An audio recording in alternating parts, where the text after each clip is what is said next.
இந்த காசால என்ன நடக்குது? இஸ்ரேல் மட்டும் காரணம் இல்ல, அதுக்கு துணையா இருக்கிற அமெரிக்காவும் காரணம், அதுக்கு மௌனமா இருக்கிற மோடியும் காரணம், அதை எதிர்த்து பேசாத ஒவ்வொரு மனிதனும் காரணம். எல்லாம் கலைஞர்கள் எங்கடா வர்றீங்க? எங்க ஒரு அநியாயத்துக்கு எதிராக பேசுறது அரசியல் என்றால் நாங்க அரசியல் தான் பேசுவோம். ஒரு கவிதை இருக்கு, இந்த போர் இருக்கு இல்லையா, போர் முடிஞ்சிடும், தலைவர்கள் எல்லாம் கை குலுக்கி கிளம்பிடுவாங்க. ஆனா உண்மை என்னன்னா, அங்க ஒரு கேள்வி தன் மகனுக்காக காத்திருப்பா, ஒரு பெண் தன் புருஷனுக்காக காத்திருப்பா, குழந்தைங்க அவங்க அப்பாவுக்காக காத்திருப்பாங்க.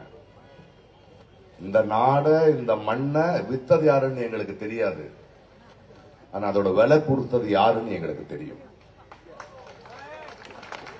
நாங்க மௌனமா இருந்தா இதுதான் நடக்கும்.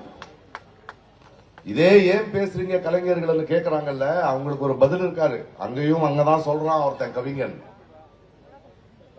என் கவிதையில் அரசியல் வேண்டாம் என்றால் எனக்கு பறவைகளின் சத்தம் கேட்க வேண்டும், பறவைகளின் சத்தம் கேட்க வேண்டும் என்றால் யுத்த விமானங்களின் சத்தம் அடங்க வேண்டும்.